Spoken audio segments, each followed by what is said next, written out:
Governo Lula escolheu Choquei para campanhas contra desinformação. Desculpa, é difícil ler isso sério. Contra desinformação. Página do Ministério da Saúde interagiu 17 vezes com um perfil conhecido por disseminar fofocas nas redes sociais. Uma delas, inclusive, uma fofoca de morrer, literalmente. A moça se matou. Alguém quer falar? Quem quer começar sobre isso? Vou começar com a doutora. A vida, doutora. Doutora, como é que fica esse negócio da Choquei? Está chocada com a relação do governo Lula com a Choquei? Não, eu não estou nem um pouco chocada. Aliás, chocada eu estaria se eles repudiassem esse tipo de página. Mas está tudo em casa, pelo visto. Eles não fazem nenhuma distinção, eles não estão preocupados em interagir com páginas que falam a verdade. Eles não estão preocupados, parece que não existe nenhum tipo de compliance nesse sentido, para que eles evitem esse tipo de interações com perfis que, historicamente, tem no seu histórico essa marca indelével de ter contribuído para a morte de uma jovem. Eles aparentemente não estão nem um pouco preocupados com isso.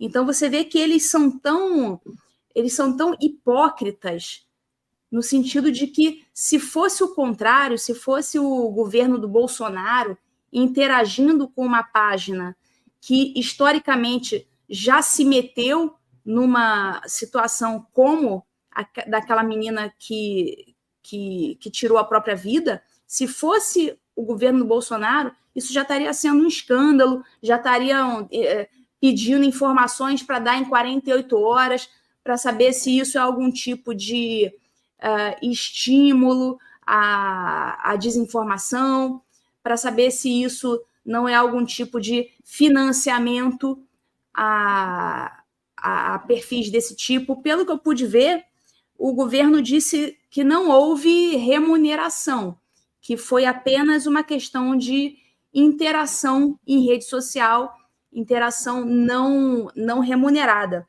Mas, de qualquer forma, quando você tem esse tipo de interação, ainda que de forma não remunerada, você está ali, de alguma forma, endossando aquele perfil publicamente, e de forma que aquele perfil receba ganhos indiretos com aquele tipo de interação. É como se você estivesse dando um endosso oficial àquele perfil, que nós já sabemos muito bem o histórico dele, e eu acho que não tem como recuperar essa reputação. Então, ficam aí as minhas observações. Além de ser um comportamento hipócrita, eu também me pergunto se não seria um comportamento sarcástico, ou seja, um comportamento proposital, mesmo para tripudiar em cima de todos nós que repudiamos esse tipo de página. Complicado, a vontade de comentar é grande. Vou até estender esse assunto quando vocês terminarem. Gustavo, e aí? Pois é, essa é uma questão que a gente não deveria ter deixado passar, né? Quando teve aquela descoberta do ecossistema da Mind, lá do qual a Choquei fazia parte, a gente bateu muito pouco naquilo ali, porque aquilo é gravíssimo, né? A esquerda usou de uma rede de perfis para influenciar não só as eleições, mas influenciar o debate público no Brasil, né? Então, assim, isso é algo que gerou ali durante um tempo até, vamos fazer a CPI, né, gerou um burburinho, mas morreu. E isso era um ponto que nós deveríamos ter atacado muito mais forte e continuar atacando. Por quê? Vamos lembrar, isso é o que nos acusaram, tipicamente, né, durante 4 anos de fazer, que é o gabinete do ódio, desinformação, disseminação de fake news, que é exatamente o que eles fazem, né. A desinformação sempre foi uma arma da esquerda, né, até estou com um livro aqui, que eu peguei ele na minha prateleira, que é um livro de um ex-general da KGB, em que ele explica muito bem como é que a esquerda faz isso. Agora, vamos lembrar, é mais grave ainda, porque durante o período eleitoral, o TSE contratou a Mind para fazer uma campanha voltada para o público jovem, para que eles tirassem o seu título de eleitor, né, pessoas que ainda não tinham o título. E, obviamente, quem fazia essa campanha eram esses perfis gerenciados pela Mind, como o Choquei, entre outros. O público desses perfis é óbvio, um público de esquerda. Então, eles faziam a campanha já direcionando o voto desses eleitores. segundo o próprio TSE, a campanha foi um sucesso, teve 2 milhões de novos títulos que foram confeccionados após, para esse público, né, 16 a 18, após a campanha. 2 milhões de títulos. E, alegadamente, segundo os dados oficiais aí divulgados pelo TSE, a diferença entre Lula e Bolsonaro foi de 1 milhão e 800 mil votos. Então, é óbvio, né, e a gente pode depois debater ad eterno a questão dessa divulgação dos números. Não estou nem entrando nesse mérito. Mas a campanha feita pelo TSE, com base nesse ecossistema da Mind, incluindo a Choquei e outros perfis de esquerda, trouxeram 2 milhões de novos eleitores para o jogo político. E a diferença entre Lula e Bolsonaro foi de 1 milhão e 800 mil. Então, esse é só um exemplo do quanto esse tema é importante e como a gente deixou isso passar barato, porque isso é muito grave e eles seguem fazendo como prova esse caso que veio à tona agora.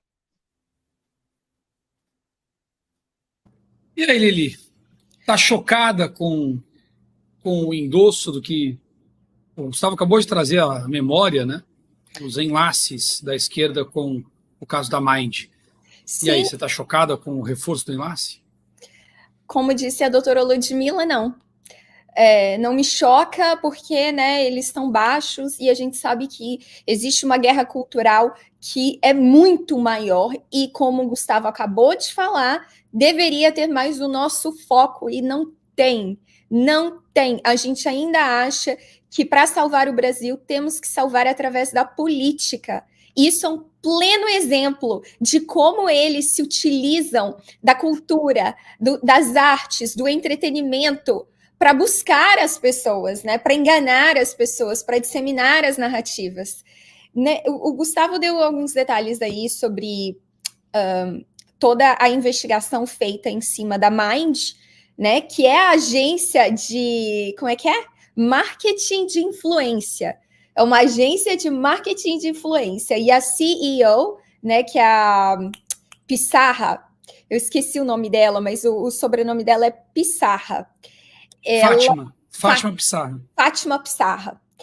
A Fátima ali gerenciava não apenas a Choquei através da Mind8, como vários outros perfis, aquele Gina Indelicada, vários outros, tipo, muito famosos, com milhões de seguidores, e todos passavam a mesma narrativa, todos eles elevancavam as mesmas pessoas, né? Tinha ali uma máfia, e por causa disso, o deputado federal Gustavo Gayer, né? Ele, na época que a Jéssica morreu, que ela cometeu suicídio, o deputado Gustavo Gayer quis dar início a uma CPI da máfia digital. Eu lembro que ele falou várias vezes sobre isso, e algumas pessoas falaram assim, não, Gustavo, calma, porque senão isso vai acabar se voltando contra a direita, né? Eles vão acabar sequestrando a CPI, como eles sempre fazem, tomar a relatoria, e no final um monte de influencer, político, produtor de conteúdo bolsonarista vai acabar se machucando com isso. Então, o Eduardo Bolsonaro também tinha ali uma iniciativa de pedir esclarecimentos também com algumas outras instituições, que não foi para frente, mas que nem o Gustavo, eu também penso que a gente não deveria ter largado esse osso, porque olha aí, olha, né, o brasileiro, a memória do brasileiro é muito curta. Caiu um pouco no esquecimento, o governo do Lula já está usando de novo. Já está usando o perfil da Choquei de novo. Entendeu? 17 interações, gente, com um perfil de fofoca. Esse é o Brasil. Esse é o Brasil. E isso frustra muito a gente, que está aqui comentando essas notícias, né, que sabe aí o poder do estudo, de um intelecto bem desenvolvido, fortalecimento, assim, a busca da informação e da verdade. Perfil de fofoca, meu Deus do céu. Onde vamos parar, né? Então, assim, temos que fazer mais campanhas de conscientização, boicotando realmente esses veículos, que nem a Globo, que a gente sabe que está lá ganhando dinheiro do governo, mas que tem perdido cada vez mais audiência. Olha, todo mundo já comentou, né? Já nem lembro mais. Todo mundo já comentou, nós já rodamos essa pauta inteira. Eu quero expandir a pauta, pegar os dois aspectos que vocês trouxeram e tentar destrinchar um pouquinho mais isso. A gente tem mais alguns minutos, eu acho que é um tema bom de falar e que se aborda muito pouco, em meio a tanto bombardeio que a gente tem, tanta coisa grave, né? A gente não para refletir muito. Vamos aproveitar essa oportunidade. Do ponto de vista legal, eu já vou deixar aqui o meu comentário, não existe crime de desinformação. Não existe. Fake news é uma palavra em inglês, não se legisla em inglês e não há crime sem lei que o defina. Ponto. Então não tem crime de notícia falsa, não existe. Isso é coisa de ditadura, que é julgar mérito de conteúdo. Quem julga mérito de conteúdo é quem consome. Não presta, você não consome mais e o cara dança. Simples assim. Simples assim. Você tem lá calúnia, injúria, difamação e ameaça, que são crimes individuais em que o sujeito ofendido processa o ofensor. Fim da história. Então, para começar a conversa. Agora, tendo em vista que o regime tem processado e prendido pessoas pelo que eles entendem ser desinformação, crimes da palavra, embora não esteja em lei nenhuma, eu acho que até para efeito de demonstrar a perseguição, deveríamos denunciar formalmente o que se viu no final do ano passado. Agora, para além disso, usando a lei de verdade, bom, tiveram reuniões do pessoal da Mind com pessoas do governo públicas, evento público, com foto e o caramba 4. Há que se questionar os contratos, quanto entrou de dinheiro para a Mind e seus associados, antes, durante e depois da campanha eleitoral, já que eles publicamente fizeram campanha para o atual regime. Isso tem que entrar na conta. Enfim, isso só no aspecto jurídico. Estou levantando a bola e vou abrir para vocês comentário. Eu acho que esses aspectos são importantes. Demonstrar o duplo padrão no injusticiário, sem lei, e depois usar o padrão do judiciário, onde tem lei. Precisamos agir nesse sentido, mesmo que não dê nada. Bombardear de registros, acho que é importante. Do ponto de vista cultural, será que... Esse é até um papo que eu queria ter com o Gustavo outro dia. Aliás, Gustavo, aquele superchat que eu mandei naquele dia no F5 não foi para você, não. Foi no sentido amplo mesmo. Eu acho que a gente tem que trabalhar nas duas frentes. A esquerda trabalhou e trabalha nas duas frentes. Aliás, nas três. Na sociedade civil, no meio político e na produção cultural. E quando a direita se mete a fazer produção cultural, já deixo aqui a minha opinião, meu comentário, faz bem, mas faz bem aquela coisa séria. E então, em 1327, descobrimos que, tá bom, é importante, mas você não vai pegar um jovem de 14 anos para assistir. E então, João Paulo III diz, não dá, a pessoa, você não prende a pessoa. A gente tem que aprender a trabalhar, eu acho, baixa cultura. A esquerda faz isso. Baixa cultura vai capitanear leads para você levar para alta cultura. Uma coisa puxa para outra. A gente tem muita gente fazendo coisa muito boa, mas lá em cima tem que descer essa régua. Tem que descer essa régua lá onde o povão, no sentido de catequizar culturalmente as pessoas. Agora, no sentido de trazer para os valores da direita, eu acho que a gente avançou bastante. Eu quis separar os dois aspectos e trazer um pouquinho da minha visão para a gente debater. Vocês não acham que, primeiro, do ponto de vista jurídico, né, a gente deveria agir mais, e nessa questão cultural, não tem um impeditivo, a gente tem que parar com a política para fazer cultura, a gente tem que parar com a cultura para fazer política. Não dá para andar com os dois ao mesmo tempo, não. Eu vou deixar aberto, quem quiser falar, só abrir o microfone e tocar.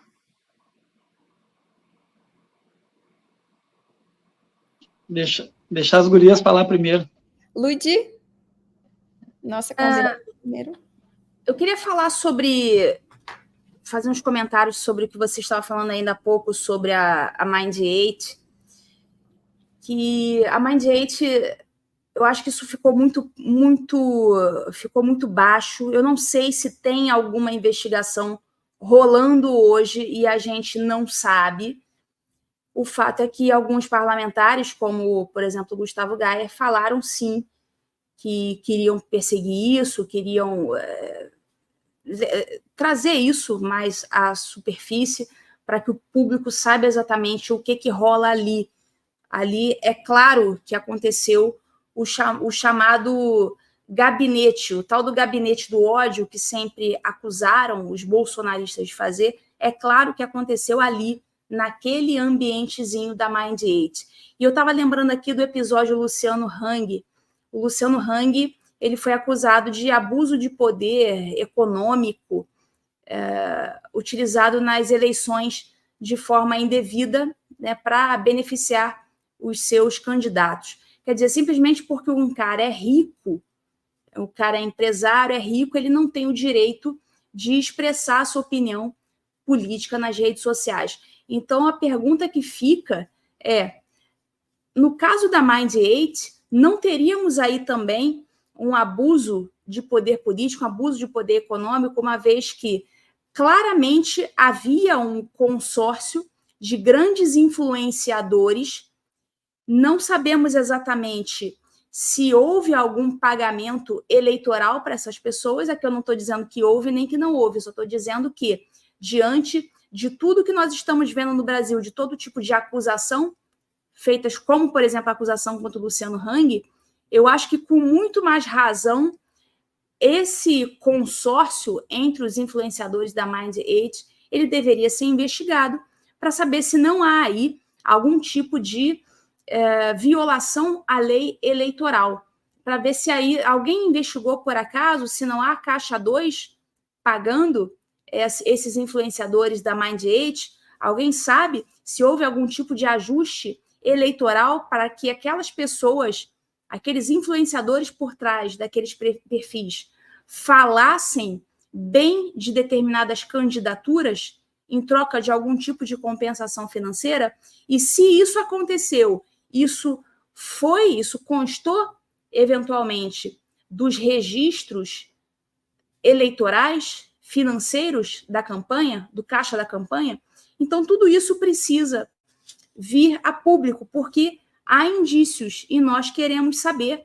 E, francamente, não pretendo fazer com que esse assunto seja esquecido. Esse assunto ele deve ser o tempo inteiro relembrado. Então, eu queria saber se o Ministério Público Eleitoral está investigando a Mind8, se tem algum procedimento, ainda que sigiloso, ainda que a gente não saiba o teor dele, eu queria saber se pelo menos esse procedimento existe, se tem algum procedimento circulando no Ministério Público Eleitoral para investigar a Mind8. Será que existe? Essas perguntas, elas precisam ser respondidas.